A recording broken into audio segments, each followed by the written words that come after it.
Boa noite a todos. Como foi dito, eu estou Antônio Carlos, porque não sou Antônio Carlos, né? Sou um espírito eterno, graças a Deus. Também estou, né, como sócio fundador do Centro de Recuperação Portal de Luz, entidade que há 10 anos vem insistindo em ajudar familiares e dependentes químicos. Eu digo insistindo, né? Porque como tem uma frase lá no portal que diz: a luz de Deus nunca falha. Às vezes ela pisca, né? A gente compra o arroz de manhã para poder comer na janta, né? Então tem hora que parece que pisca essa luz. Mas graças ao poder superior, né, Deus, da forma em que cada um o concebe, o portal já atendeu mais de 5.000 pessoas, dando só para a cidade de Bragança Paulista 1.000 internações gratuitas. Por que falar isso, né? Afinal, a mão direita não deve saber o que faz a esquerda. Mas o que me faz ter o portal de luz não é o fato de ser cristão, não é o fato de ser espírita, é o fato de ser um dependente químico em recuperação. E ter talvez a vergonha na cara de perceber que nossa, falhou, gente, olha como é duro ficar 22 anos limpo. Em 1990, Deus me agraciou de estar internado numa clínica especializada em dependência química, ter chegado nessa clínica como alcoolista, ainda trabalhando numa multinacional que salvou a minha vida, que é a Pirelli.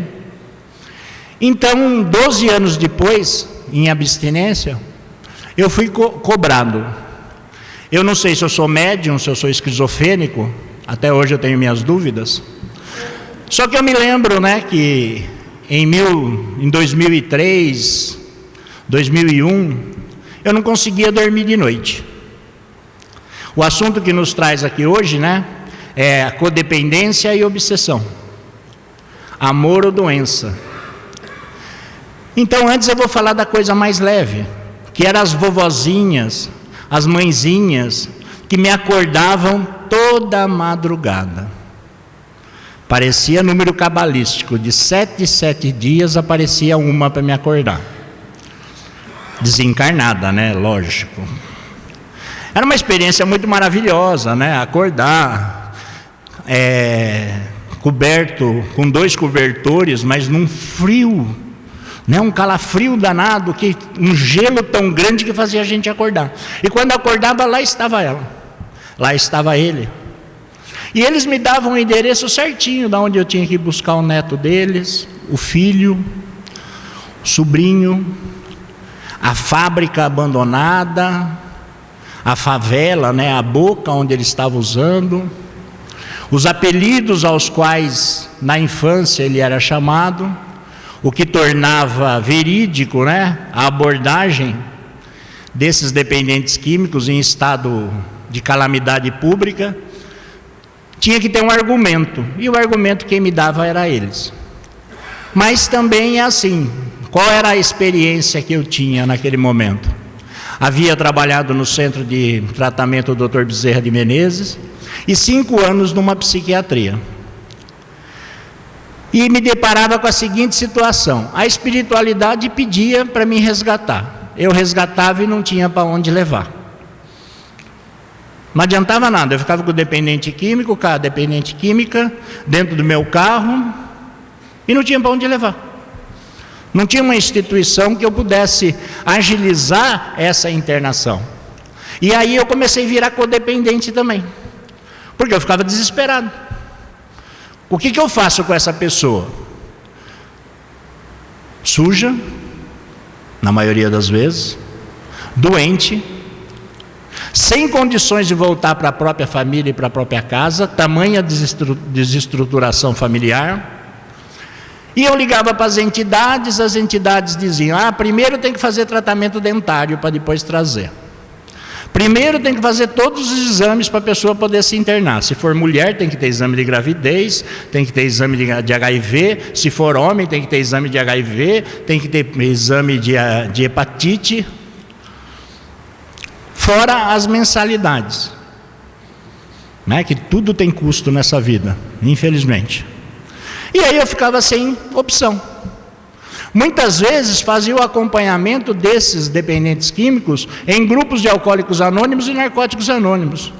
E posso dizer para vocês que muitos deles conseguiram manter a abstinência até hoje. Mas era uma missão assim difícil, porque eu me via como as famílias dos dependentes químicos, que não tem opção, não tem uma saída, aonde o amor e a doença, a gente não sabe onde começa uma e onde começa a outra.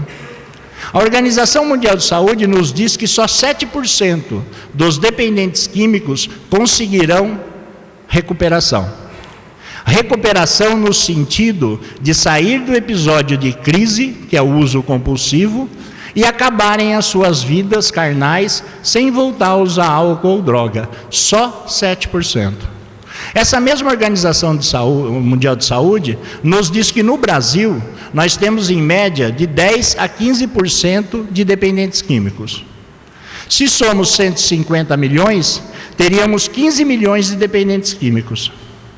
Se nós colocarmos 3 pessoas na casa desse dependente químico, nós chegaríamos a 60 milhões de pessoas afetadas pelo uso de álcool e droga no nosso país.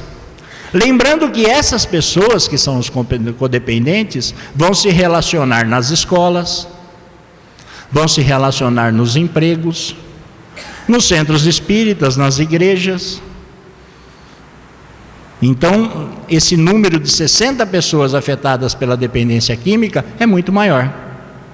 Mas o assunto que nos traz aqui hoje é uma segunda doença que se desenvolve, que é a codependência. Codependente de algo, codependente de alguém. É um transtorno também de personalidade, ainda a ser reconhecido pela Organização Mundial de Saúde, mas que é responsável por 60% das internações de hospitais psiquiátricos. A grande verdade do discurso antimanicomial no Brasil é que, na verdade, as psiquiatrias são povoadas não por pessoas que realmente têm transtornos acentuados psiquiátricos, mas sim por dependentes químicos, familiares que entram em processo de transtorno de algum grau e acabam numa psiquiatria. Porque para nós, espíritas, a grande maioria de nós, não temos esse problema dentro de casa. O espírita é imune à dependência química, pelo menos no centro espírita que eu frequentava em Santo André, né? Lá no centro da dona Terezinha, ninguém tinha problema com dependência química, até que acontecia o pior. Um pai acabava perdendo o filho, e aí acabava aparecendo para aquela congregação espírita, né? A mãe entrava em desespero, muitas vezes dirigente da casa espíritas, e aí o problema aparecia para todo mundo. Então a codependência é uma personalidade dependente de alguém. Muitas vezes se confunde, a gente vê, né? Nessa palestra aqui, eu tenho certeza que não, mas na segunda palestra vai ter uma mãe aqui, que a hora que eu falar ela vai fazer assim, né? Fica à mercê do discurso. Qual discurso? Mãe abandona?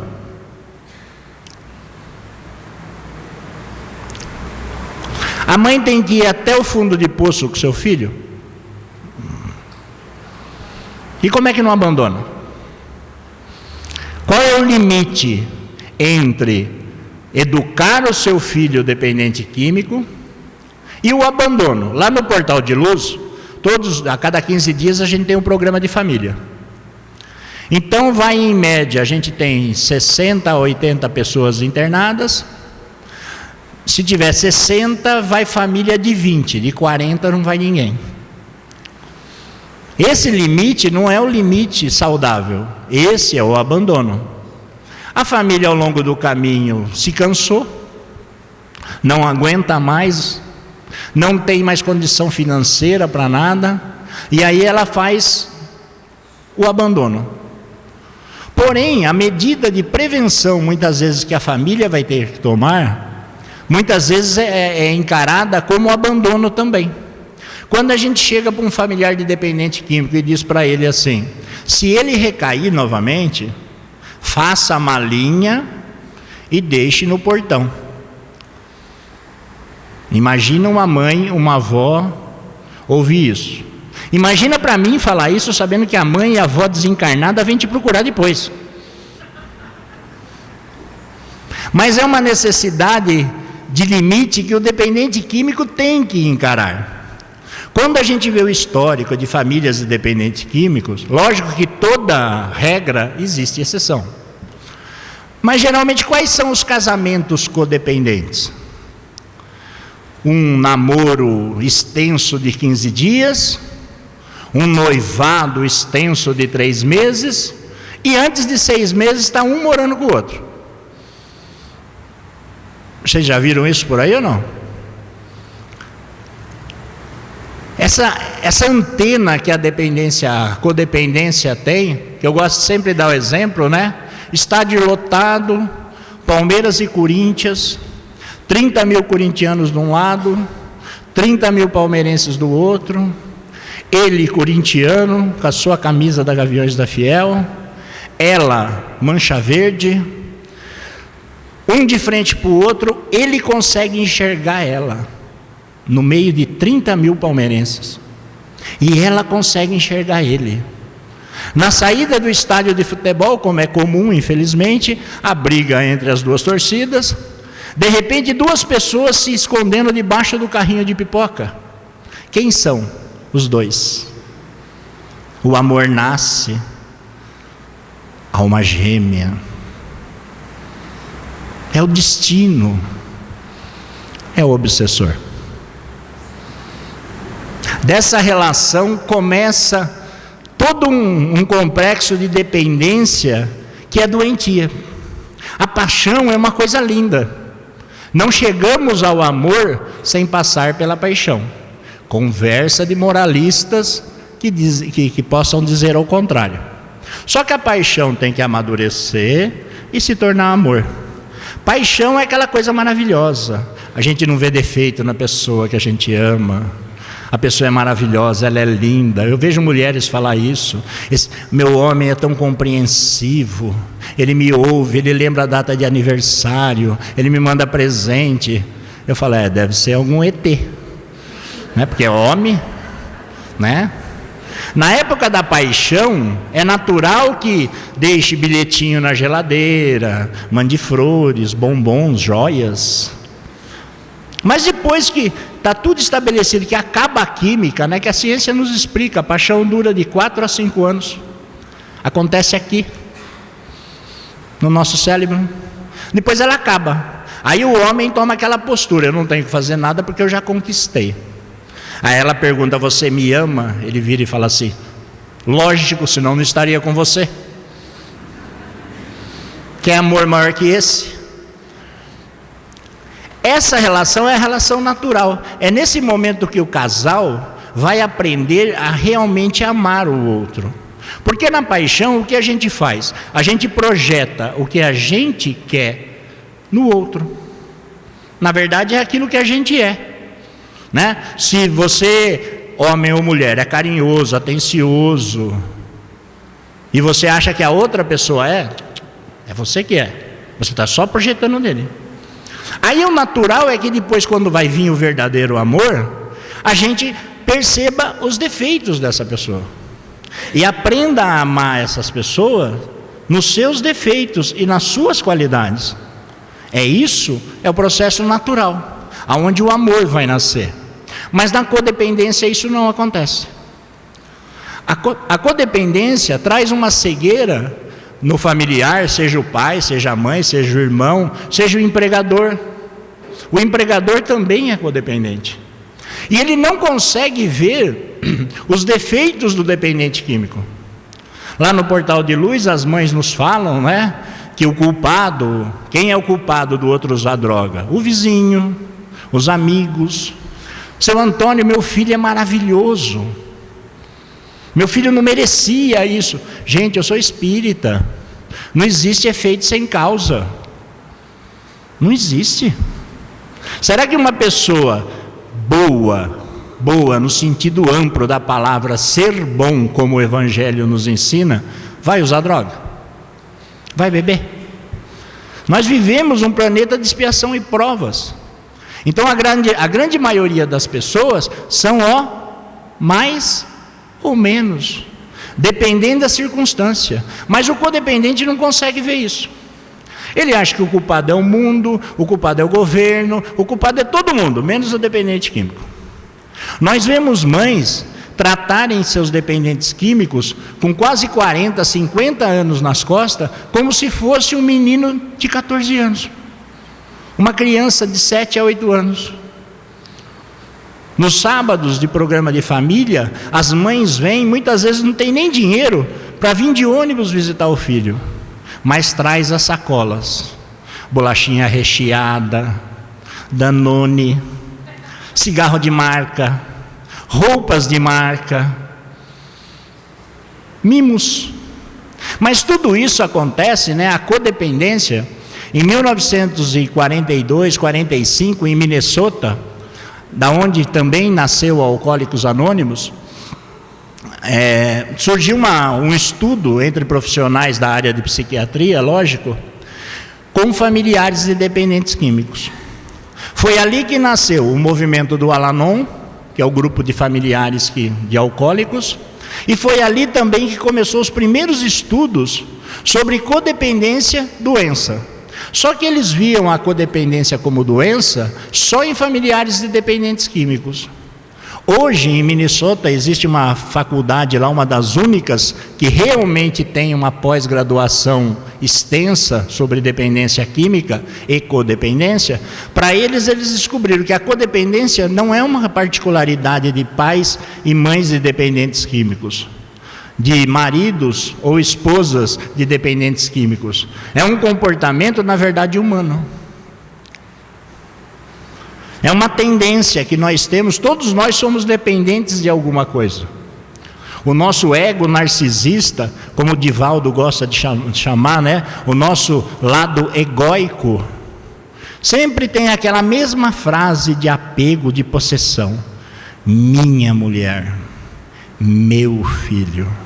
E o maior auto-engano da vida: meu emprego. E quando a gente perde o meu emprego, a minha mulher, o meu filho, o que acontece com nós?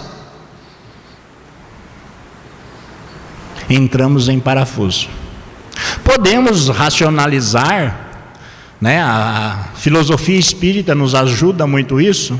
Daí eu me lembro de um amigo meu, chamado Arthur, que ele não assista essa palestra, que ele dá uma palestra sobre reencarnação, gente, que é linda. Ao final da palestra você chora. Tamanha clareza que ele te coloca esse dogma, o único dogma espírita, que é a reencarnação, de uma maneira tão linda, espiritual. Mas aí você fala para ele do filho dele, o Gustavo, dependente químico. Ele olha para você e diz assim: esse não tem jeito, esse vai morrer. Acabou de falar de reencarnação, gente. Aí ele não consegue, porque racionalizar, intelectualizar os nossos sentimentos é uma das características da codependência. Codependentes têm discursos prontos. Se for evangélico, então, pior ainda. Sempre está tudo ali armado, bonitinho, mas não consegue, o codependente não consegue vivenciar os seus sentimentos. A mãe, o pai, o esposo, a esposa, não conseguem falar deles na primeira pessoa. Não conseguem olhar para dentro de si e se encararem como realmente são. Daí começa um processo que, na verdade, para mim, o conceito de dependência química é biopsicossocial. Mas eu acho que é espiritual, biopsicossocial, porque eu sou reencarnacionista. E a codependência? A codependência também. É um processo obsessivo que vai se instalando nas criaturas e as criaturas não conseguem perceber. Vamos lembrar? O que é obsessão mesmo? Simples, subjugação e fascinação. simples. Parece amor. É a mãe que não quer abandonar o filho, é a mãe que gasta, o pai e a mãe que gasta o que não tem, pagando as internações caras, muitas vezes chegando à ruína financeira, como eu conheci várias nesses 10 anos, que chegam no fundo de poço financeiro, tentando dar o melhor para os seus filhos, pagando internação de 4, 5, 12 mil reais, porque eles acreditam que quanto mais cara a internação, melhor é o modelo terapêutico daquela instituição, que é outro engano. Conversa para boi dormir. Você paga o luxo. Quanto mais cara a internação, mais milindre ela causa. Uma internação muito cara, geralmente, tem um discurso humanista muito bonito, ao qual a pessoa pode ficar internada ouvindo música,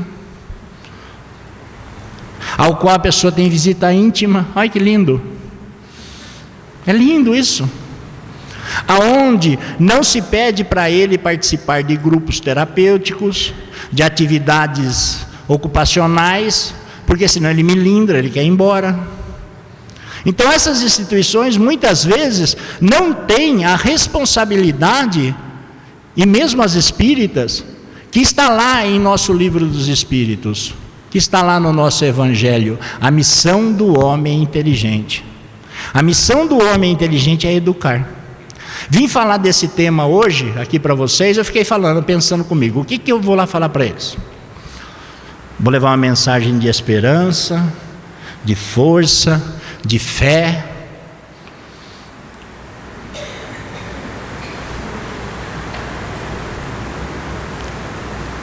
E a verdade? A verdade apregoada pelo Cristo, que nos diz que só seremos felizes se conhecermos a verdade. E quando a gente vai falar de codependência, de amor,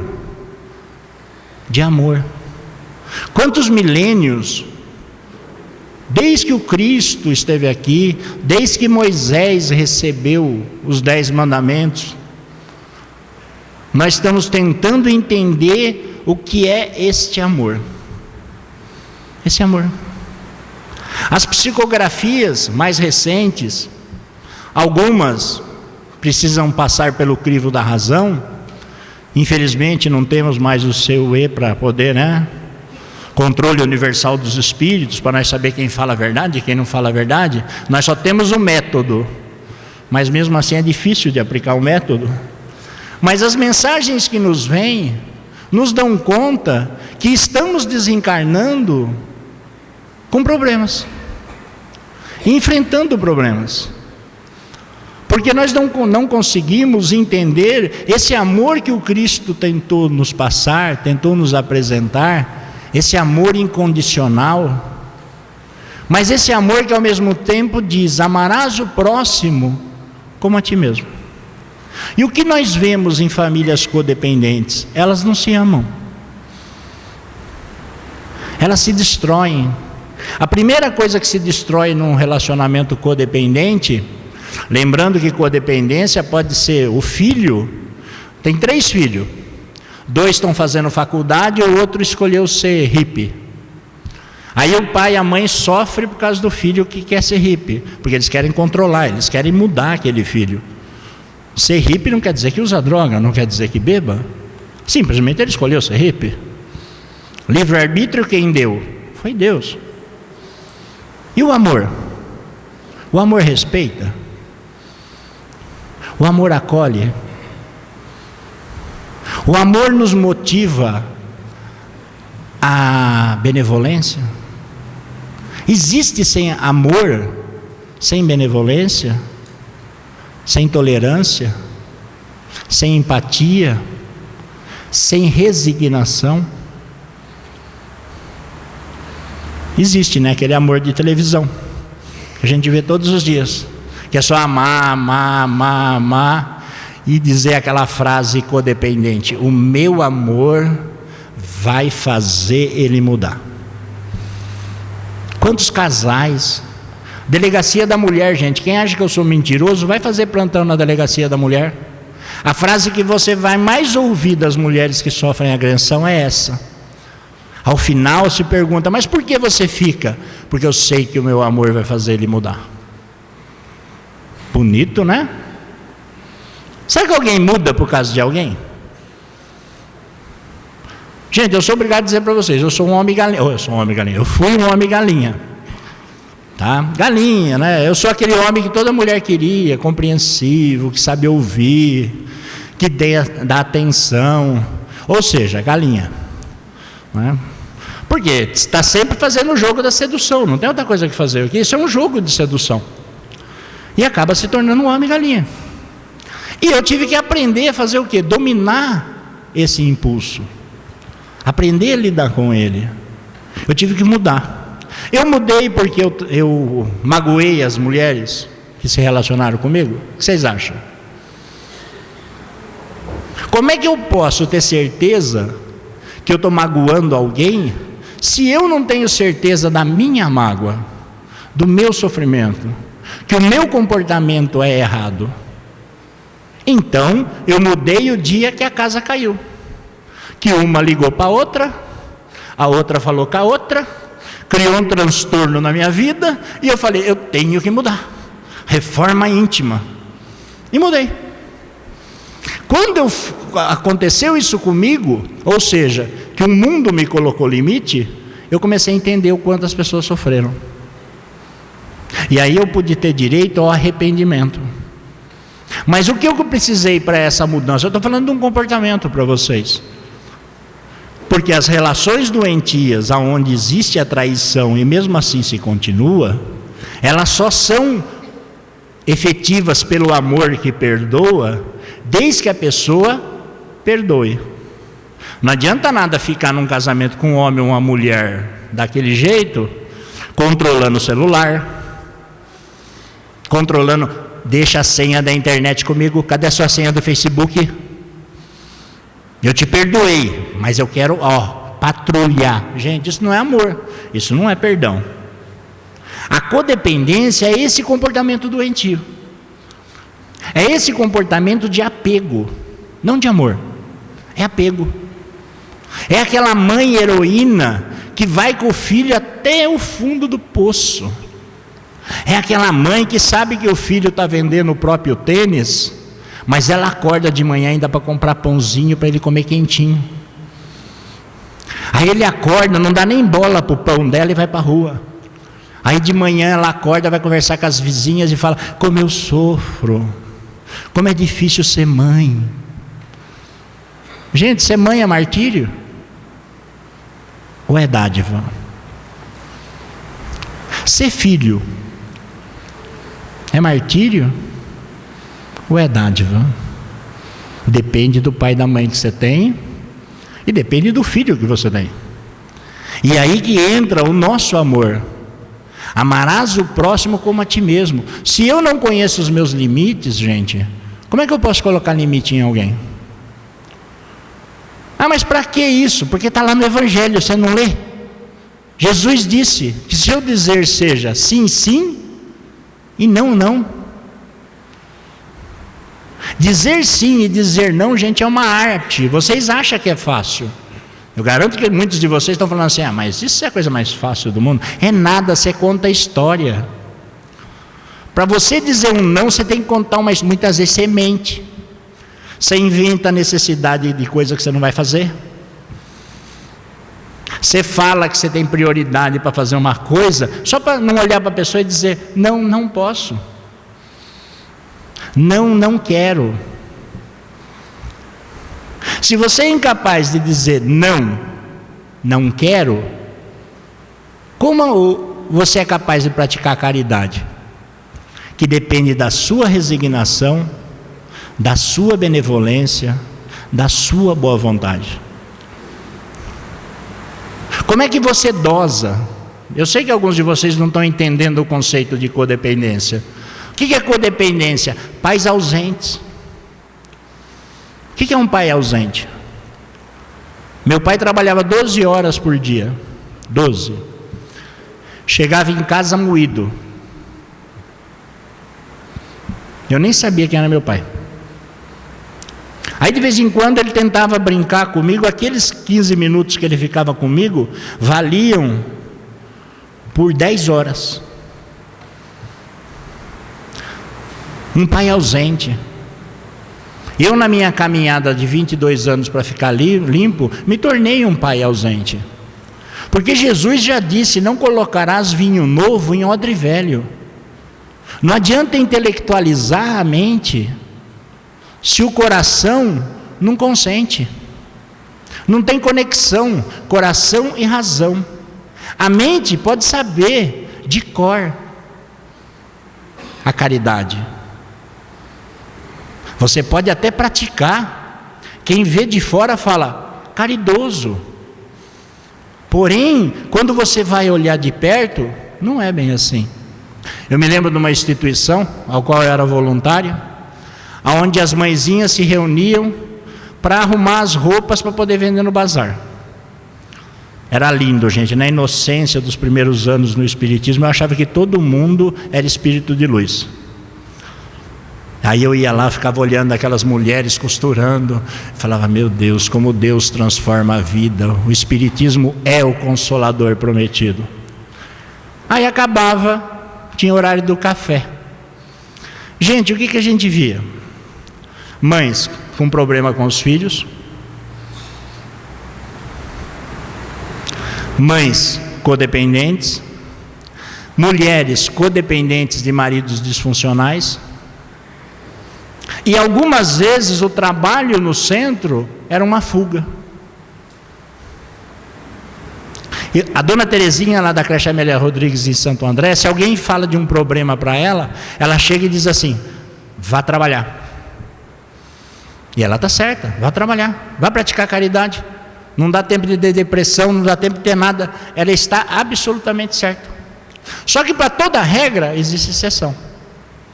Tem pessoas que se mergulham em atividades para o outro, só que se esquecem de si mesmas. Elas não se amam, elas não se gostam, elas não se cuidam. Lógico que quem tem falta de pão fica feliz de receber o pão. Quem não tem uma pessoa para conversar, adora que alguém pare e conversar com ela. Mas como é que é o diálogo íntimo? Essa conversa íntima, para romper a obsessão espiritual que toma conta de nossas famílias. Obsessão que nós não conseguimos perceber, obsessão que a gente vê em pais e mães e dependentes químicos. Tem mães que chegam para mim falando: Antônio, o anjo da guarda do meu filho salvou ele do acidente de carro. Ele estava drogado e bateu o carro. E a mãe está feliz que o anjo da guarda salvou ele. Aí eu pergunto: mas o que aconteceu? Ele bateu o carro, morreu 3, ele ficou inteiro. Gente, você acha que anjo da guarda vai fazer esse papel?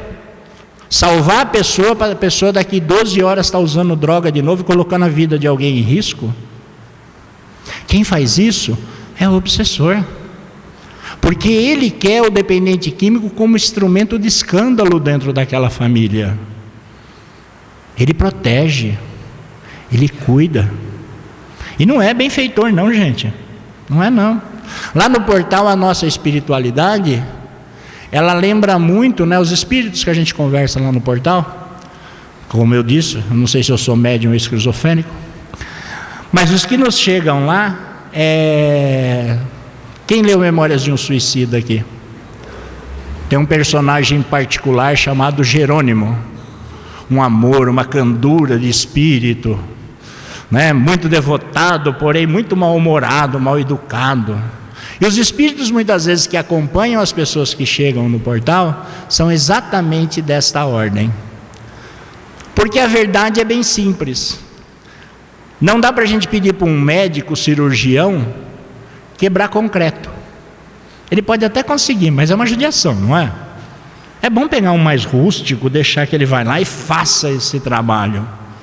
As famílias codependentes muitas vezes arrastam obsessões, desencarnam obsediadas, vão rumo as cidades espirituais e hospitais espirituais, simplesmente para aprender uma coisa, gente: se amar. Esse amor que todos nós procuramos, esse amor que resume a Bíblia, esse amor que resume os 5 livros da codificação, a palavra, esse verbo, amar. Mas amar precisa de limite. Amar precisa dizer, quem ama tem que dizer não. Quem ama tem que se respeitar. Eu lembro que minha mãe queria salvar a minha vida na dependência química, e aí foi um pessoal da igreja fazer estudo bíblico. Aí enquanto eles faziam o estudo bíblico lá, minha mãe, entendendo do jeito dela, ela virou para o pessoal da igreja e falou assim: você está me dizendo que eu, fazendo esse estudo, vou para o céu, e meu filho vai para o inferno? Eles falaram: é. Ela falou: não quero mais estudar. Coisa de mãe, gente. Agora troque nosso lar pelo umbral, sem realmente ter consciência disso, sem passar isso pelo crivo da razão. Acompanhar o nosso dependente químico, o familiar disfuncional, porque existem várias maneiras de ser disfuncional, precisa limite. O tratamento psiquiátrico de psicóticos tem que pôr limite. Reeducação comportamental. Na nossa doutrina nós chamamos do quê? Reforma íntima. E ela precisa ser feita, ela precisa ser encarada. Precisamos separar o que é amor do que é apego. Separar o joio do trigo, para que possamos realmente romper a codependência. Falar de codependência nesse tempo é impossível, como falar de dependência química nesse tempo é impossível. Podemos dar pinceladas. Como eu disse no início, eu podia vir aqui e falar o que vocês queriam ouvir. Ou seja, falar de codependentes, e que codependência é uma coisa só de familiares de alcoólatras e drogados. Porém, estamos sobre os braços do Consolador prometido, que é o Espiritismo. E o Espiritismo nos manda encarar a verdade. E a verdade nós só vamos encontrar olhando para dentro de nós mesmos. Nosso lar é um lugar muito bonito. Mas para quem assistiu o filme, para encerrar nossa conversa de hoje, quando o André Luiz foi pedir um trabalhinho para ele poder se desenvolver, tinha uma duquesa, não sei se vocês lembram no filme, e ela ficou lá, e aí o mentor falava para ela: você quer trabalhar, irmã? Ai, não, trabalhar para quê? Gente, abre o olho, ela estava em nosso lar. A sobrinha do mentor, que ajudou o André Luiz também, que ela tentou fugir e voltar para a terra, vocês lembram? Ela estava em nosso lar. O que eu estou querendo dizer com isso? Que Deus é misericordioso, porém Deus respeita o seu livre-arbítrio. E se o teu coração for apegado, você baixa de vibração, sai de nosso lar e vem para a terra. Mas pelo amor de Deus, eu montei um centro de recuperação, não vá me acordar de noite. Tá bom, gente? Uma boa noite a todos.